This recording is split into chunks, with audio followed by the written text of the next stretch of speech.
¿ya? Como pantalla completa entonces quedaría, ¿ok? Ok. Ahí se ve, ¿verdad? Sí, doctor. Ya, ok. Vamos a empezar entonces. Ya. Buenas tardes. Entonces vamos a hablar sobre hipertensión y falla cardíaca, ¿ya? Es un tema bastante amplio, en realidad se ha tratado de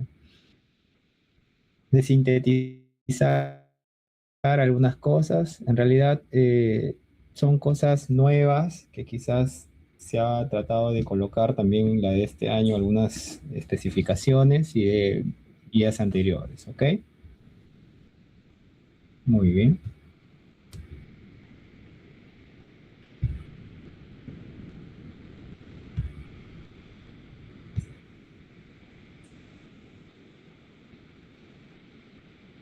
Ya.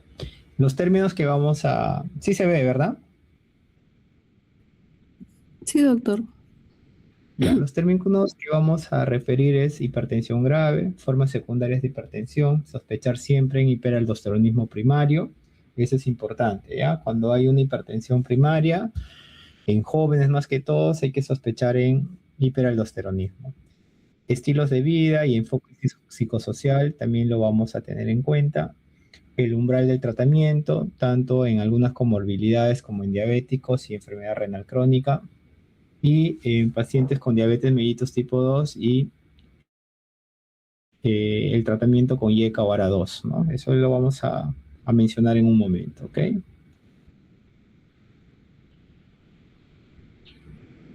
Muy bien.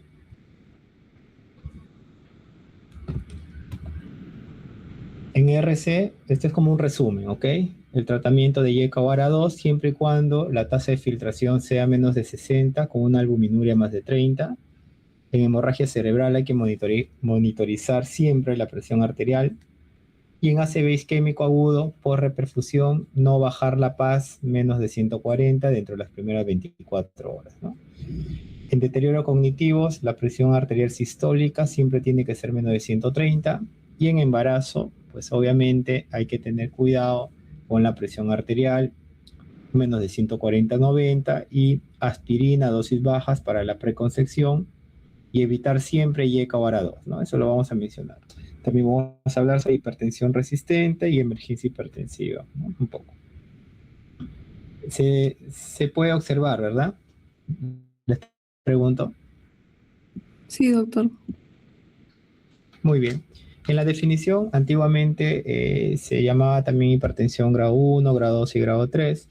Luego habían cambiado esta clasificación como elevada, normal, ¿no? Y entonces en la nueva clasificación del 2025, porque esta es la guía del 2025, aparecen como normal, elevado e hipertensión grado 1 y grado 2. Donde vamos a entrar fuertemente al tratamiento es en la etapa tanto elevada y la hipertensión 1 y 2, ¿no? Que son ya etapas eh, ya establecidas de la enfermedad en realidad. ¿Ok? Muy bien.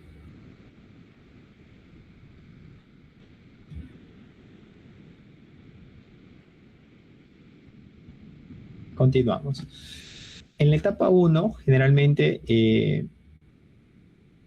ya está establecido, miren ustedes cuánto ha bajado con respecto a la sistólica. Tenemos hipertensión, básicamente ya en uno es de 130 a 139, con una sistólica hasta 89, ¿no? Y la etapa 2, mayor o igual a 140, con una diastólica mayor a 90. Esta hipertensión resistente lo vamos a estar hablando constantemente. Miren ustedes para que ya tengan esa definición por encima del objetivo, generalmente a pesar de cambios en el estilo de vida y el uso al menos de 3 antihipertensivos, ¿no? O sea, lo que nos quiere decir es que hipertensión resistente, usas 3 fármacos y no hay un beneficio alguno con el objetivo logrado, ¿no? Dentro de estos fármacos tendríamos que utilizar para ya decir que es hipertensión resistente, están los betabloqueadores, perdón, los calcio antagonistas hidropiridínicos, los YECAS o ARA2 y un diurético, en este caso los tiazídicos. El uso al menos de estos tres y no logramos el objetivo, ya podría llamarse una hipertensión resistente, ¿no? Y obviamente dentro de la cascada fisiopatológica, el estrés como causa primaria activa quimiorreceptores y esto estimula varios receptores que a su vez estimulan la acetilcolina y la noradrenalina a nivel de los vasos y el corazón, y esto con receptores de simpáticos a nivel de la glándula suprarrenal para activar tanto el eje renina-angiotensina-aldosterona y a su vez esto ya provoca un cambio difuso con el tiempo, ¿no? Que básicamente es remodelación cardíaca. ¿Ok? Muy bien. ¿Qué más tenemos en hipertensión? Esto es lo nuevo de la guía del 2025. Para el diagnóstico y monitorización, generalmente ya dijimos, ¿no? La definición se confirma con hipertensión con una presión arterial sistólica mayor o igual a 130 y con una diastólica mayor o igual a 80, ¿no? Basada en el promedio de al menos 2 mediciones en 2 ocasiones distintas, ¿no? La monitorización en el hogar es importante, ¿no? Tanto en el AMPA como en el MAPA, ¿no? El MAPA generalmente a los que están medicados y el AMPA, que es la auto medida de la presión arterial, por lo menos de 3 a 4 veces al día, que también es importante en los pacientes no medicados, ¿no? Factores de riesgo cardiovasculares, tabaco, sobrepeso, diabéticos, enfermedad renal crónica. Por cada PAS, o sea, mayor de la sistólica más de 20 y la diastólica más de 10, esto aumenta el riesgo, ¿no? Cada año. Y la presión arterial alta, o sea, con el riesgo de SB, insuficiencia cardíaca, enfermedad coronaria y valvulopatías, esto ya lleva a un deterioro cognitivo grave en realidad, ¿no? Y con una sistólica mayor o igual a 120 y una diastólica mayor o igual a 80, esto puede tener un daño vascular persistente, ¿ok? Para la evaluación de todo paciente con sospecha de hipertensión o ya con diagnóstico de hipertensión, que tenemos que hacer una buena historia, un examen físico adecuado, pedir ciertos valores en sangre, ¿no? La parte serológica es importante, hemograma, electrolitos, troponinas, calcio, siempre creatinina para sacar la depuración, un perfil lipídico para ver la estratificación de riesgo, glucosa importante, TSH para ver el hipotiroidismo subclínico que a veces están asociados, y la relación albúmina-creatinina y también un EKG, ¿no? Dentro de las causas ambientales, conductuales y genéticas, esto ya se habla actualmente como parte de un manejo sindrómico en la hipertensión arterial. Son muchas de las causas que influyen para que se desarrolle esta enfermedad, ¿no? La parte dietética, reducir ingesta de sodio, o sea, eh, hay también variantes genéticas, ¿no? Y dentro de la variante de ingesta dietética, por ejemplo, aquellos pacientes que consumen mucho sodio, aquellos que no consumen mucho potasio en la dieta, menor ingesta de calcio y magnesio, que también pueden coadyuvar a esta enfermedad, y menor ingesta de frutas, verduras, ¿no? Y consumo de alcohol. Anteriormente se decía que al menos una taza o una copa de alcohol al día, ¿no? Durante por lo menos 3 veces por semana, podría tener una función adecuada a nivel miocárdico. Actualmente ya esto queda desfasado debido a que el alcohol, bajo cualquier circunstancia, sea una copa o no, ya podría tener un deterioro con el tiempo a nivel cardíaco. Y ahí está nuevamente, dentro de los mecanismos importantes para el desarrollo de esta enfermedad, tenemos factores genéticos, conductuales, ¿no? Ambientales y psicosociales, ¿no? Todo esto va a activar el sistema renina-angiotensina y a la vez resistencia vascular periférica, ¿no? La hipertensión de bata blanca o enmascarada, generalmente la bata blanca es en consultorio, ¿no? Y la enmascarada fuera de consultorio. El AMPA, que es la automedible, se prefiere utilizar en pacientes sin medicación y el MAPA, preferible con medicación. Si la presión es más de 160 sobre 110 en consultorio, debe ya este paciente recibir tratamiento, ¿ok? Y la presión arterial más alta fuera de consultorio, la enmascarada, tiene mayor riesgo de ACV. Dentro de las causas secundarias, 5 a 25% de adultos con hipertensión, siempre hay que buscarlo. Más común es el estadio 2, o sea, ya la hipertensión establecida.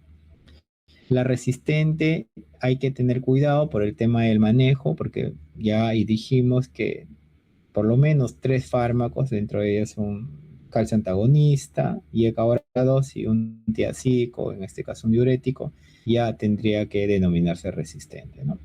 Aparición repentina, edad menor a 30 años, siempre buscar hipertensión primaria en los menores de 30 años, hiperaldosteronismo. Y en hiperaldosteronismo hay que estudiar siempre el potasio, ¿no? Apnea obstructiva del sueño también es importante, la enfermedad renal crónica, que forma un papel de toda la hipertensión. Por lo menos estos pacientes debutan con un 14% de toda la enfermedad, ¿no? La enfermedad renovascular aterosclerótica, que representaría de 0,1 a 5%, ¿no? Dentro de otras causas secundarias, los fármacos, ¿no? Inducidas por alcohol. Ya dijimos que el alcohol actualmente ya ni una copa en realidad, porque ya también con el tiempo desarrollan hipertensión resistente. Entonces, eso de que el alcohol, tomar una taza de vino o una copa de ello, podría reducir, ya ahora actualmente las guías lo prohíben, ¿no? El hipo e hipertiroidismo también representa como causa secundaria. Feocromocitoma, que también son enfermedades raras en realidad, pero también hay que pensarlos en pacientes jóvenes, al igual que coartación, síndrome de Cushing, hiperparatiroidismo y acromegalia en los pacientes que tienen PAN hipopituitarismo, ¿no? Medicamentos y otras sustancias, el alcohol, ya dijimos, cafeína también, hay que tener cuidado, menor de 300 miligramos al día, por lo general, y evitar mayor el exceso de esto, para evitar hipertensión arterial persistente, ¿no? Descongestionantes, por lo general fenilefrina, pseudoefedrina. Es decir, hay muchas causas que me pueden elevar la presión.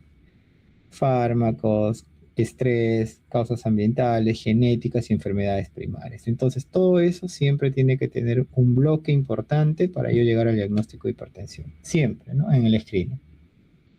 Drogas, anfetaminas, etc. El estilo de vida es importante para remarcarlo. Dietas, ¿no? Hablan mucho de la dieta DASH, la dieta mediterránea, pero en realidad sí ayuda. Con o sin hipertensión, la ingesta de sodio menos de 2,3 gramos al día, ¿no? Lo ideal, menos de 1,5 gramos.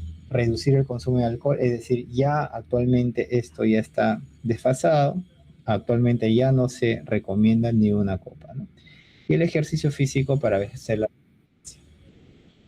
Con respecto a la estratificación de riesgo y umbrales de tratamiento, el inicio de tratamiento generalmente no depende solo de las cifras, entiendan esto, sino también del riesgo cardiovascular a 10 años, ¿no? Esto se calcula, también hay scores, hay calculadoras actualmente que te permiten hacer este recuento, ¿no? Hay un modelo de estos estudios que se le ha colocado acá en las láminas. Por ejemplo, el riesgo elevado, mayor o igual a 7,5%. ¿En quiénes? En diabéticos, hipertensos. Y a su vez renal crónicas, ¿no? Acá tenemos que iniciar medicación junto con cambios en el estilo de vida, ¿no? Si la presión ya está por encima de 130/80, o sea, mayor o igual a esto, ya deberíamos iniciar tratamiento. Ahora, con el respecto al riesgo bajo, que es menor de 7,5, acá se recomienda por lo general una intervención de 3 a 6 meses con cambios en el estilo de vida. Y si la hipertensión persiste mayor o igual a 130, ya se inicia tratamiento farmacológico, ¿no? Es lo que nos dice. Muy bien, ver nuevamente.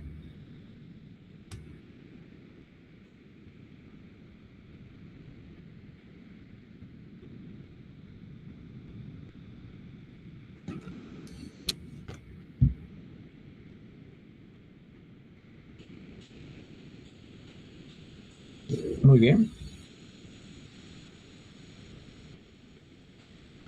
Seguimos.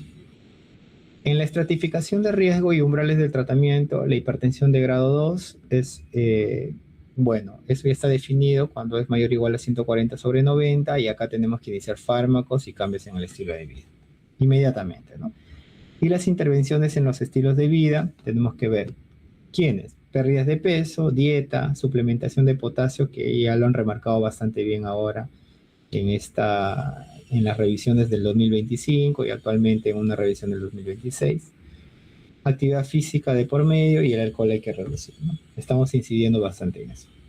Ahora, dentro de las terapias de primera línea para adultos no gestantes, ojo acá, los diuréticos tiacídicos, especialmente a dosis toleradas, y bloqueadores de los canales de calcio, ¿no? Dihidropiridínicos de acción prolongada, como nifedipino, nicardipino, ¿no? Dentro de los inhibidores de la IECA o bloqueadores de los receptores de angiotensina 2, hay que ver, con estos fármacos hay que ver la depuración renal. Por lo general, IECA o ARA2 con depuración renal mayor de 30 para arriba. ¿Ok? Respecto al manejo, adultos con hipertensión, iniciar, siempre y cuando, cuando la sistólica esté mayor o igual a 140 y la diastólica mayor o igual a 90. Sí o sí ya se debería iniciar. En adultos con hipertensión, tanto y enfermedad coronaria vascular o cerebral vascular, siempre y cuando la sistólica esté mayor o igual a 130 y la diastólica mayor o igual a 80, ¿no? Este es el estudio que dijimos, ¿no? En el aumento de la comorbilidad mayor de 7.5%, ¿no? Después tenemos en adultos con hipertensión sin enfermedad cerebrovascular, pero que son diabéticos o enfermedad renal crónica, pero con estos riesgos a corto plazo debemos iniciar ya tratamiento, ¿no? Con el objetivo de reducir lo más que se pueda la sistólica, ¿no? Inclusive inician tratamiento con sistólica mayor de 130. En adultos con hipertensión sin enfermedad cerebrovascular, pero con un riesgo estimado a los 10 años, esto debería utilizarse ya el score, ¿no? Para medir el riesgo PREVENT en mayores iguales a 7.5 o menores de 7.5 en aquellos que tienen sistólica mayor de 130, ¿no? Y el inicio por lo general son con diuréticos tiacídicos, IECA o ARA2 y bloqueadores de canales de calcio dihidropiridínico, que son de primera línea, ¿no? ¿Okay? Acá vamos a relatar un poquito sobre los medicamentos aprobados por la FDA, que tenemos diuréticos tiacídicos, dentro de ellos clortalidona, hidroclorotiazida y dapamida. Entonces se ha dejado un poquito sobre alguna descripción de cada uno de ellos y las contraindicaciones, ¿no? Por ejemplo, estos tiacídicos en quienes no, en gota, por ejemplo. Pacientes con gota hay que tener cuidado con los tiacídicos, ¿no?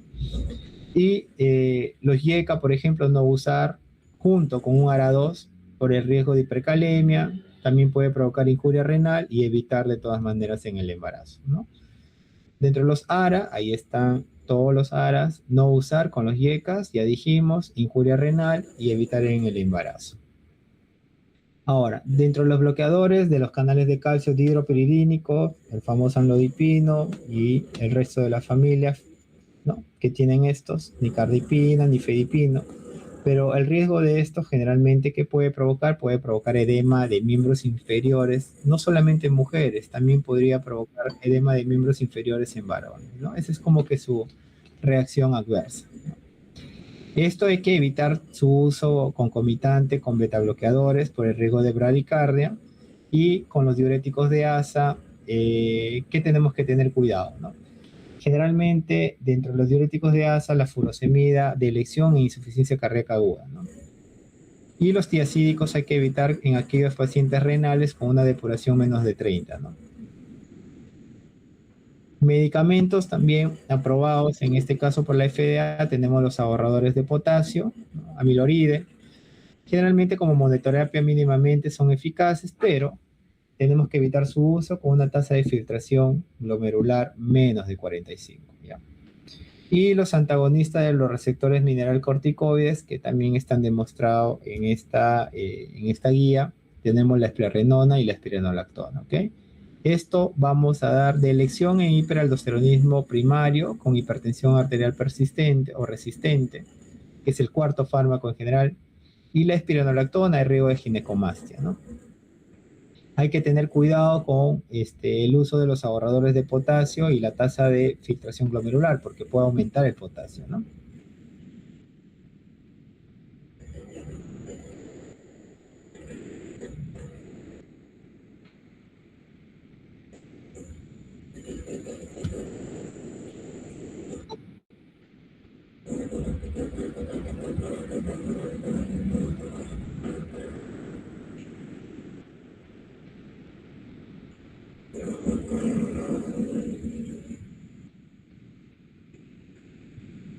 Ujú.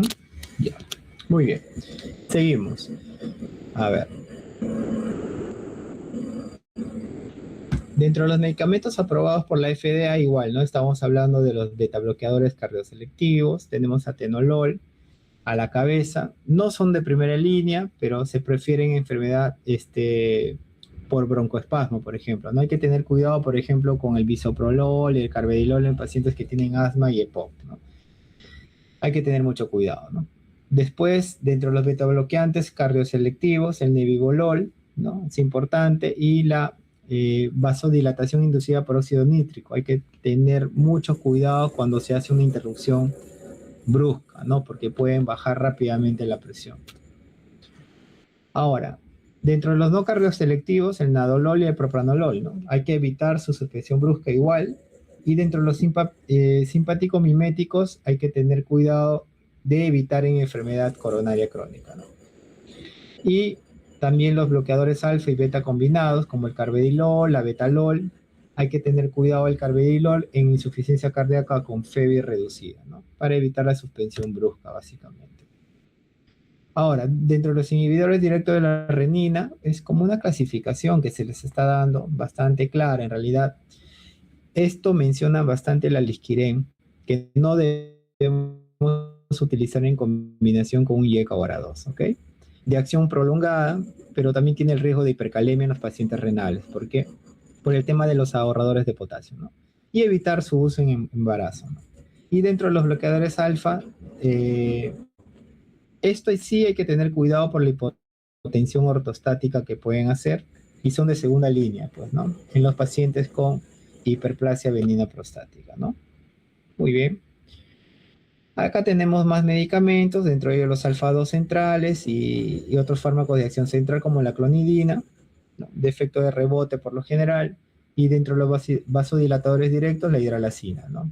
Que puede dar una taquicardia refleja. Ahora, con respecto a la monoterapia versus terapia combinada, tenemos que tener cuidado con la hipertensión grado 2, que ya dijimos que sí o sí se tiene que tratar, combinada con dos fármacos de primera línea, ¿no? Que puede ser un YK-ORA2 o un calcio antagonista dihidropiridínico. En los de grado 1 hay que iniciar terapia con un solo fármaco y hacer hincapié en los estilos de vida, ¿no?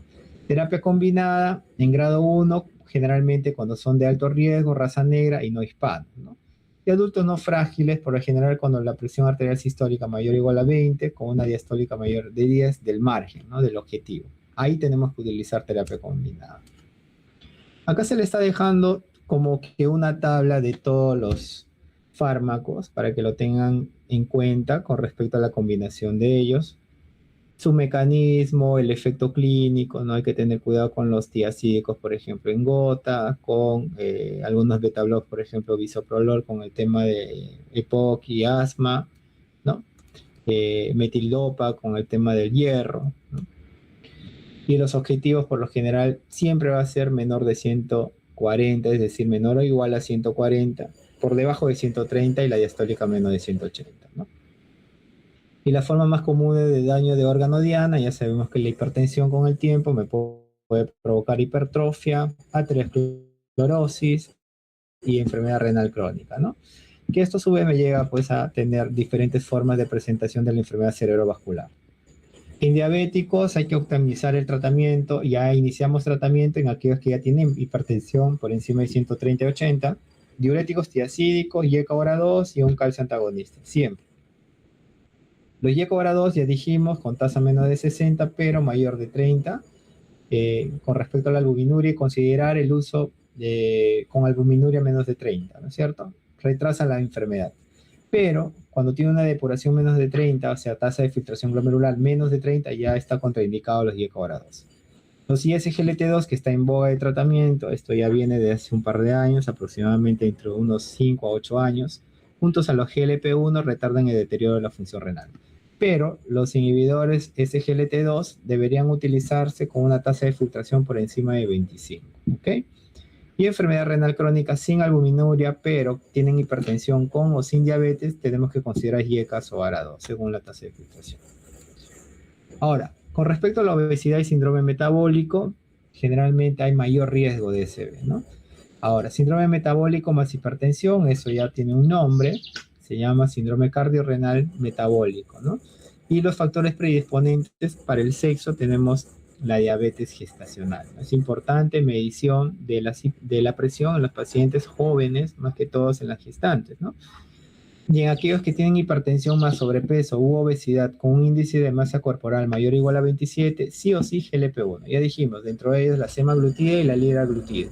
Eso no solamente con el tema de baja de peso, sino también el tema de la remodelación cardíaca, que sí ya está indicado en las guías, ¿no? Ahora, con respecto al índice de masa corporal mayor o igual a 35, o sea, obesos, mórbidos, la cirugía bariátrica sí o sí tiene que ir, ¿no? Ahora, hipertensión y enfermedad coronaria. ¿Okay? Y en hipertensión y enfermedad coronaria, el objetivo siempre la PAS menos de 130 y una PAT, o sea, la diastólica entre 70 y 80.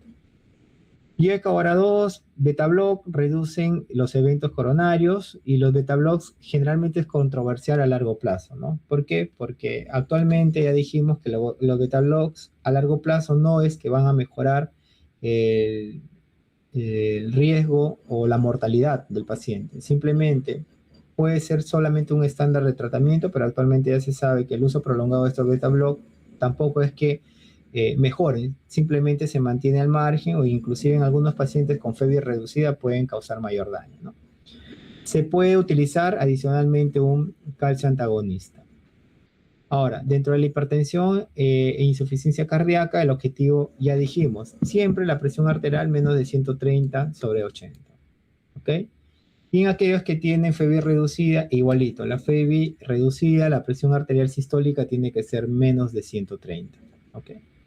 Acá, en fiebre reducida, ya cuando hablemos de insuficiencia cardíaca, tenemos que utilizar no solamente dentro de la fiebre reducida, los ISGLT2, también puede utilizarse en fiebre preservada, reducida o mejorada y ligeramente reducida.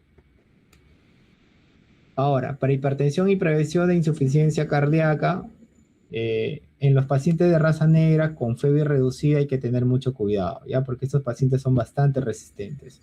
Acá sí se recomienda hidralacina más isosorbide o dinitrato de isosorbide, porque estos pacientes son ya de por sí resistentes, ¿no? Y en fibrilación auricular el objetivo siempre tiene que ser 130-80, o sea, menor de 130, no 1130 como está acá, es menor de 130-80.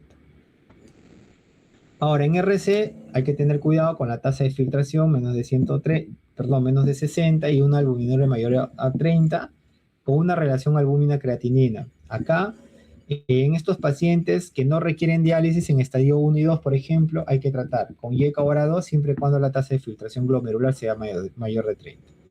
Hay que controlar siempre los electrolitos, más que todo el potasio y el fósforo, ¿no?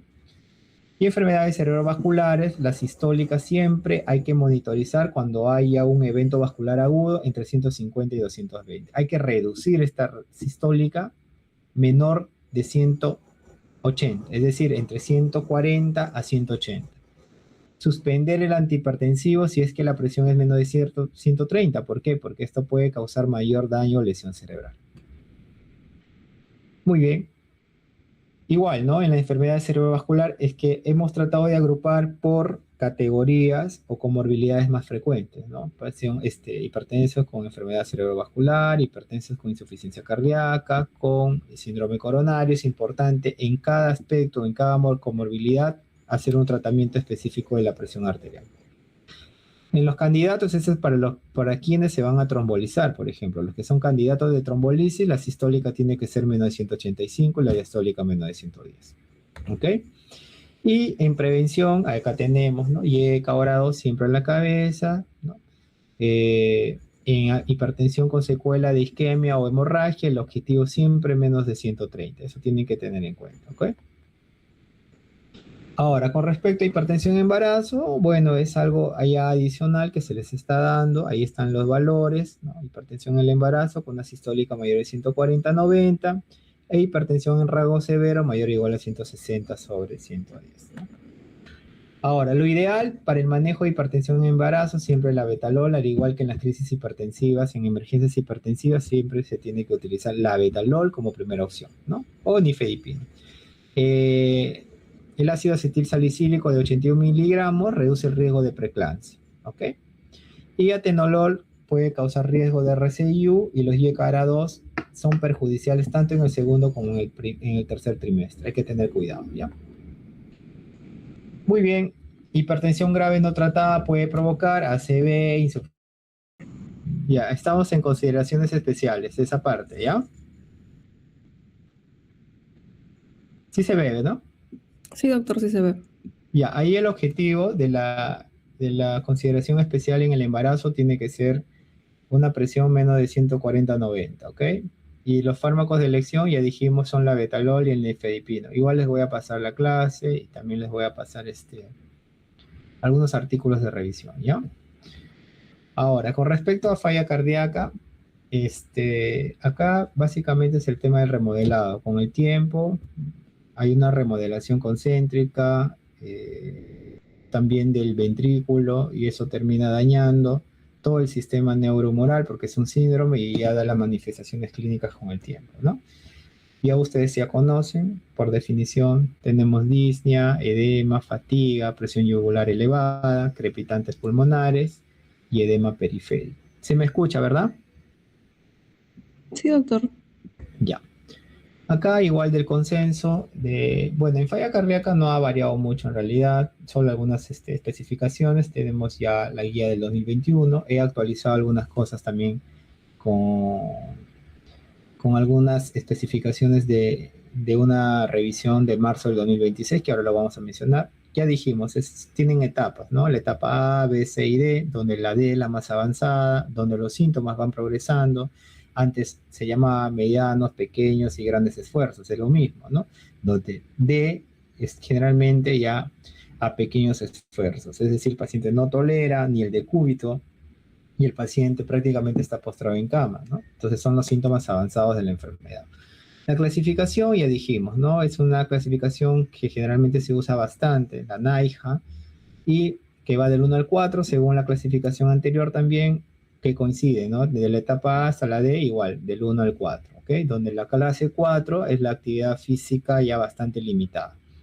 Según la fracción de eyección, esto también es a veces un poco controversial y un poco difícil a veces de diagnosticar si es que no tenemos el ecocardiograma. Esta fracción de eyección sí o sí se tiene que hacer con un ecocardiograma, ¿no? Que está la reducida, ligeramente reducida, también está la mejorada y la preservada. Ahí tienen los rangos, cuando es preservada mayor o igual a 40, perdón, a 50 y la reducida menor a 40. Causas. Muchas causas, al igual que la hipertensión, tienen enfermedad coronaria, hipertensión, valvulopatías, cardiomiopatías congénitas, infecciosas como TBC, Chagas, etc. Y fármacos, generalmente los oncológicos, ¿ok? ¿Quiénes me pueden elevar los péptidos natriuréticos? Porque en la insuficiencia cardíaca, los péptidos natriuréticos como respuesta compensatoria se elevan, ¿no? Las causas cardíacas a la cabeza. Y dentro de las causas no cardíacas que puedan elevar los péptidos natriuréticos, tenemos la edad avanzada, mayores de 65, el ACV, ERC y hepatopatías crónicas, inclusive la sepsis también me pueden elevar. Ahí es un falso positivo. Para el enfoque diagnóstico, siempre a la cabeza, si estoy sospechando de una falla cardíaca aguda, BNP o el NT-proBNP, un EKG, una placa de tórax, un electro y una ecocardio, siempre a la cabeza. El manejo, no se olviden que siempre va a ser multidisciplinario, o sea, al igual que la hipertensión, actividad, hay que descansar bien, una dieta importante, cero alcohol y la medicación. Vacunas, por ejemplo, no sé, de neumococo en pacientes mayores de 65 años, disminuye el riesgo de rehospitalizaciones por falla cardíaca y de mortalidad. Factores de riesgos, sedentarismo, alcohol, influenza, hipertensión, ERC, radiación y diabéticos, ¿no? Ahora, con respecto a esta revisión de este año, del 2026, acá hablan mucho sobre los ISGLT2, ya dijimos que es parte de los componentes de los 4 fármacos, o llamamos 4 fantásticos, ¿no? Que son los ISGLT2, los YECA, ARA2 o ARNI, los beta bloqueadores y los antagonistas de los receptores mineralcorticoides. Acá como terapia fundacional para todo paciente con insuficiencia cardíaca. Anteriormente, los ISGLT2 solo estaban prescritos en pacientes con FEBI reducida. Actualmente ya no. Se utiliza en todas las categorías de fracción de eyección, reducida, ligeramente reducida, o en cualquiera de ellos puedes utilizar ISGLT2. Ahora, los antagonistas receptores mineralocorticoides, acá está el estudio, ¿no? FINERTS, validó el uso de finerenona en quién? En pacientes con FeNV mayor o igual a 40. Entonces, acá está lo nuevo, es importante saberlo.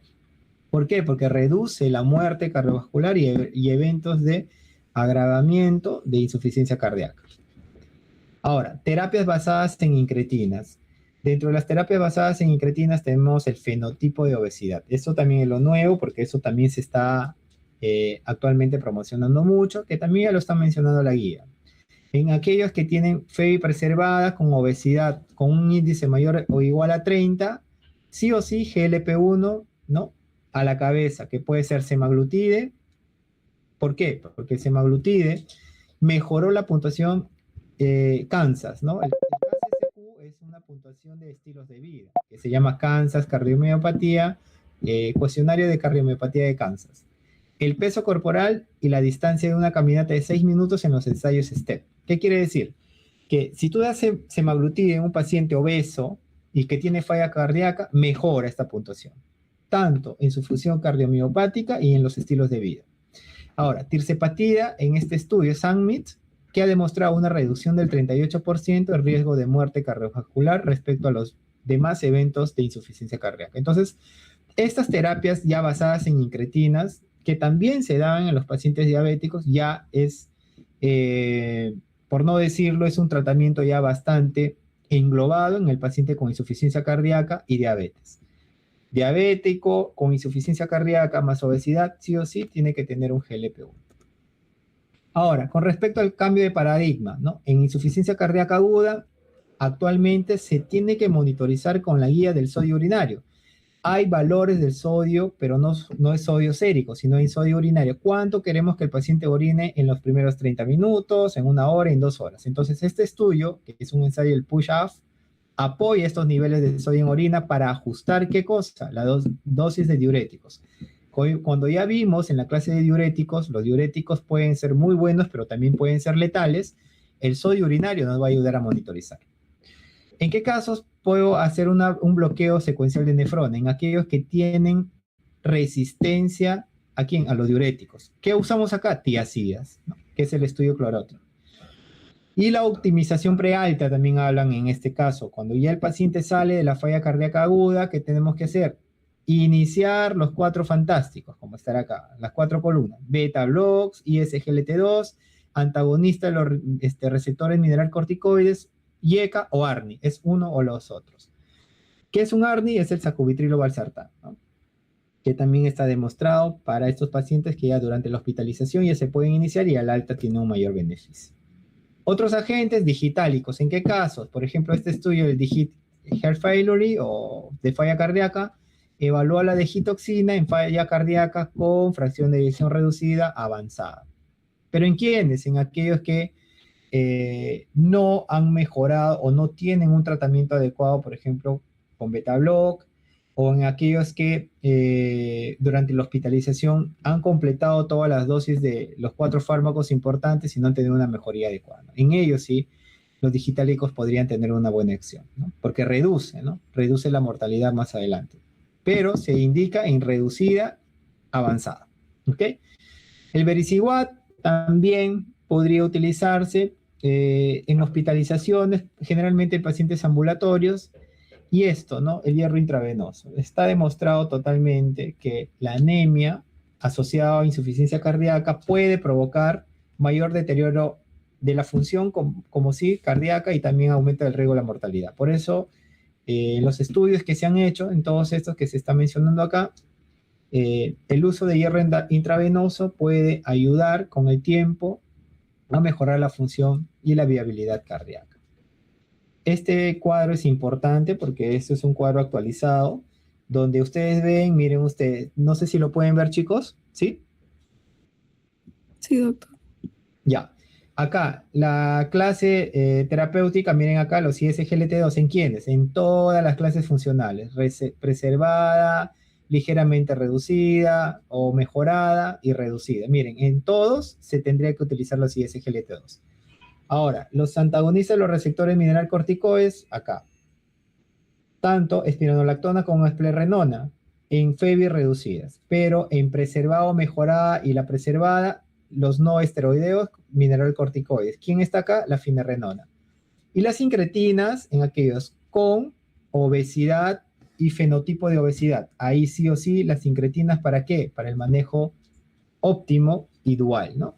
Y los digitálicos, como vericiguat, en quienes en fracción de eyección reducida, ¿ya? FEBI reducida, ahí estamos. Antes se utilizaban las 4 terapias combinadas, ¿no? Como lo recarga la guía del 2021, pero actualmente ya pueden utilizar en todas las fracciones de eyecciones, ¿no? Los ISGLT2.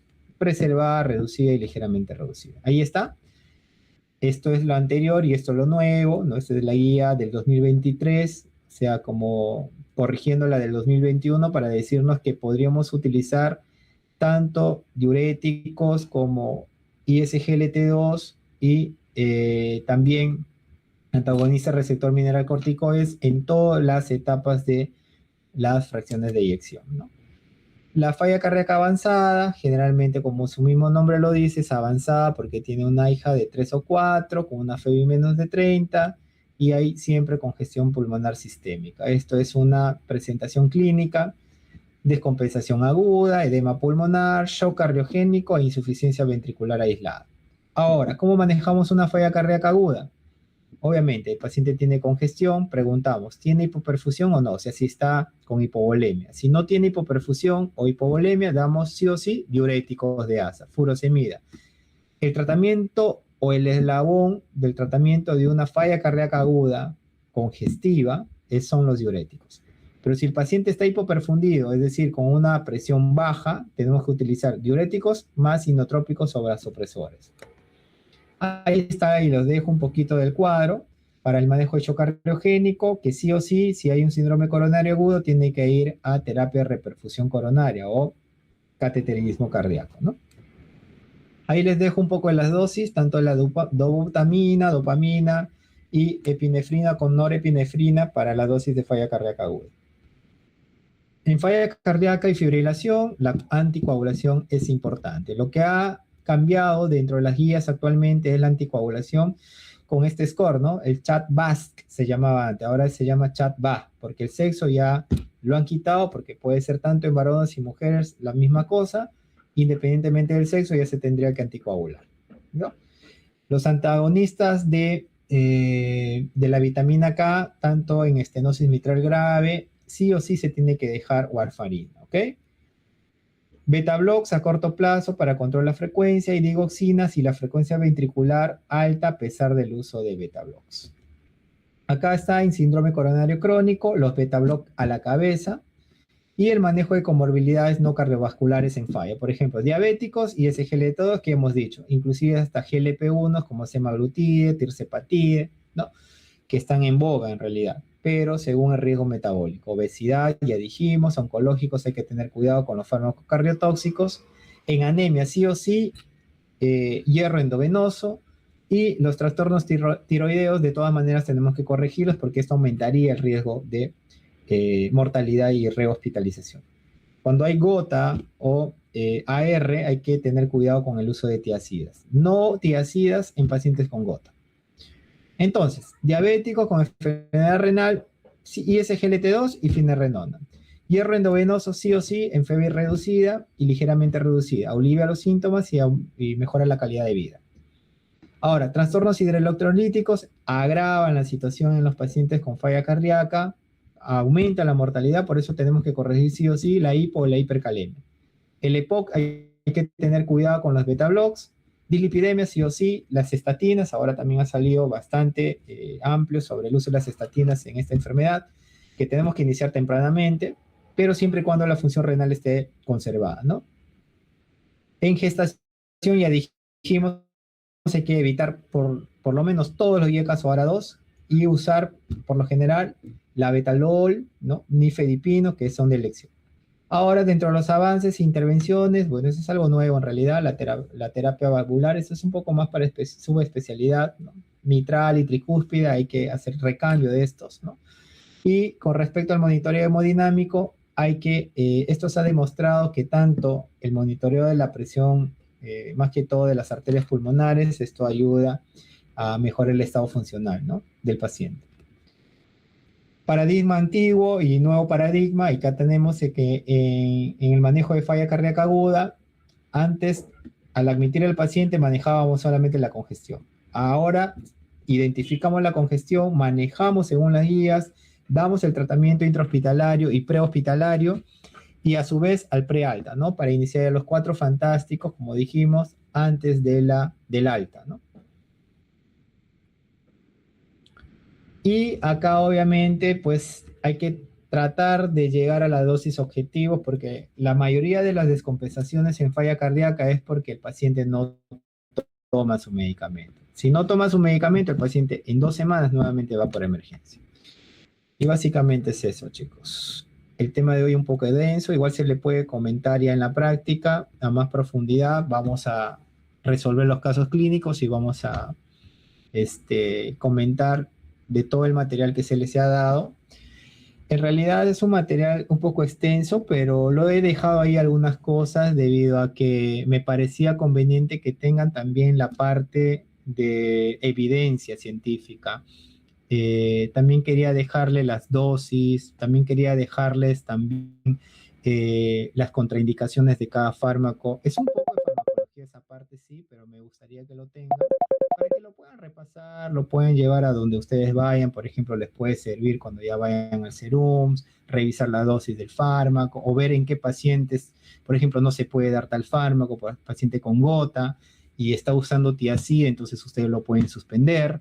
Pacientes con edema de miembros inferiores, está usando anlodipino. Ah, no, en la clase no está contraindicado el anlodipino porque me puede dar edema de miembros inferiores.